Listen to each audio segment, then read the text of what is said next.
we had a lot of people that needed lawyers.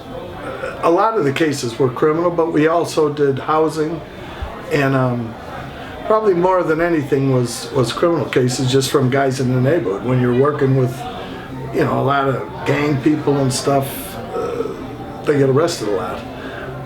And that's what we were organizing, the kids in the neighborhood. So these things just came up. But then we got involved. I know with this, in Uptown in the slumlords, there are some kids. One kid in particular was killed, stuck her head through a window in an elevator and was decapitated. Through that, there was a lot of issues that we ran into in the buildings. And we organized a whole defense around this Gutman and different people. Out of that, we had a woman that lived just off a division, and I think it was Heartland or something like that. She had like 12 kids, lived in a basement, corrugated tin roofs, water coming in, electric. The judge jumped all over her initially, said she didn't pay her rent. And then when we went in there as a legal program, I remember we had these big blow-up pictures of all of the violations that were in her house. And when we went to court the next time, the judge turned everything around, and instead of blaming the woman with the 11 kids, he told the landlord, "You live in McHenry County, and this is the way." So it was nice. It was a big victory for us. It was a victory for the legal program. Everything was dismissed. I'm sure there was a lot of other things with the legal program, but it's a long time ago. So, like, when you were working on a case with some of these lawyers, were you the person in some ways who got the evidence, and you would discuss it with the lawyers? In essence, like, how did you work with, let's say, one of the lawyers in our legal company? Basically, the lawyers did all that work. We would interview the people and, just give them a basic thing and ask about money if they had money, and then leave. The lawyers did all of the legwork on these cases, and they generally just did it for a bond slip. So it was a good place for people to come. They weren't being ripped off by they couldn't afford downtown lawyers, or they'd have to go with a public defender. So this was a much better deal for them than going with a public defender. So it sounds like you did a lot of really amazing work, and it changed your lot. And how do you think, when you think of the rest of your life, in what way did this sort of change in view of life and values, and etc.? How do you think that impacted you? What did you end up doing after Rising Up Angry? Well, I went on the fire department, and probably if it hadn't been for the Rising Up Angry, I would probably be a Trumper right now. A Trumper.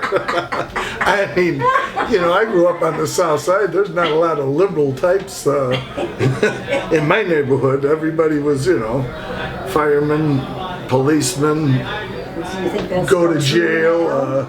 now? Do you think that's still true now, of all the people that, from the Firefighters Union?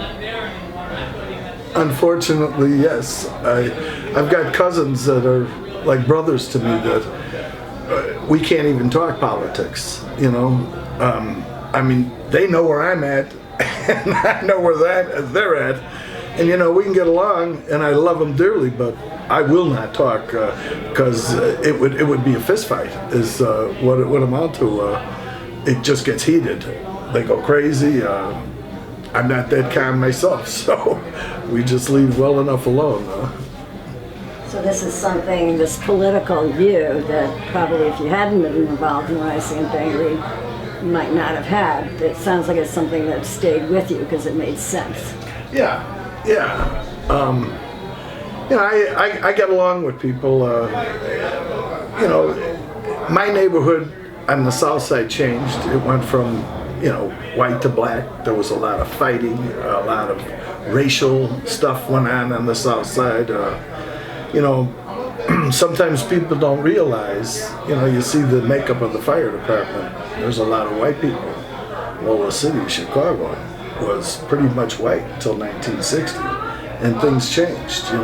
The West Side, the South Side, them were big strongholds of the Irish. and obviously not anymore. But this is where a lot of this animosity comes, and people don't view it maybe in the context that I do growing up in it. Just breeds a lot of hate. Can you say it was a lot of animosity? Do you mean because the neighborhood shifted and the politics were no longer just controlled by white politicians, white Irish politicians? Can you explain where that animosity or hatred or wherever it came from? Well, it's just what happens. I mean, the economics of the neighborhood changed.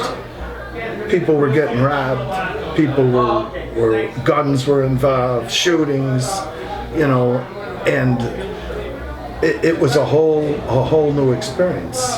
People didn't experience this, and they certainly aren't going to look at the government and say this is a plot, this is anything. They're just going to look at the race, and that's where a lot of that racism came from, or at least in my neighborhood. So, yeah.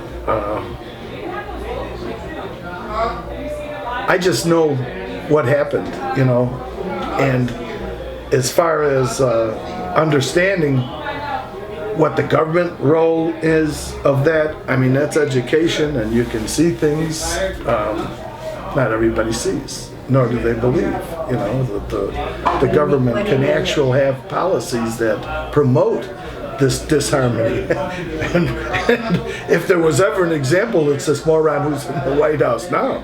This guy, I think, has put race relations back in the city 30 years. I truly believe that one individual can do that, and he certainly has. But so let me ask you, it sounds like you've had quite an interesting life, and as we know, there's a lot of young people really starting to get involved now, and all different classes, races. So do you have any advice for them? Really, maybe I'm getting too old because my kids tell me more. They have advice for me, And what's their advice for you? Dad, you gotta stop. I'm still pretty wild, and my kids aren't. Maybe I just never grew up. I don't know. A lot of my experiences maybe grew out of hate more than like any other kind of moral convictions or anything else. I'm not a psychologist. I'm sure somebody could put a spin on this thing and tell me what my deal is, but I signed up for 7. So I've been getting in trouble since I was about 6 years old, and it hasn't ended. So, unfortunately, I am not a good example of. Social change comes from people who feel pretty angry and have a lot of hate because they've seen a lot of bad stuff or experienced a lot of bad stuff. So I think that's not a bad thing.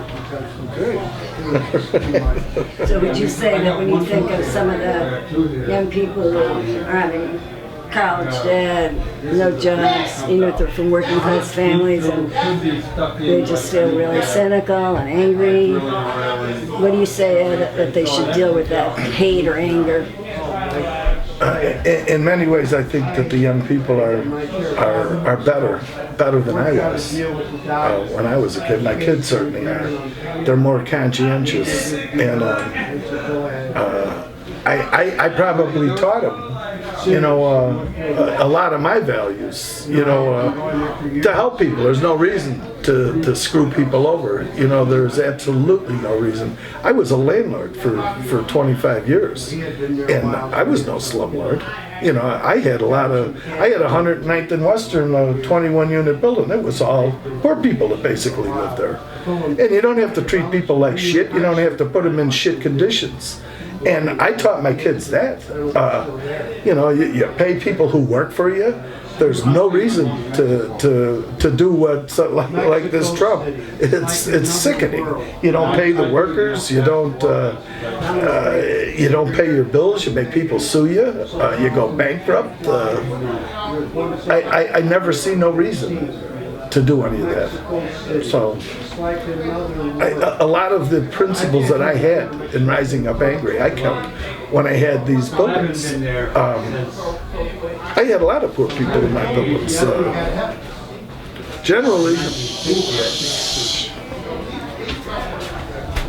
Generally people aren't educated, and sometimes they need somebody to, hey, you spray paint on my building again,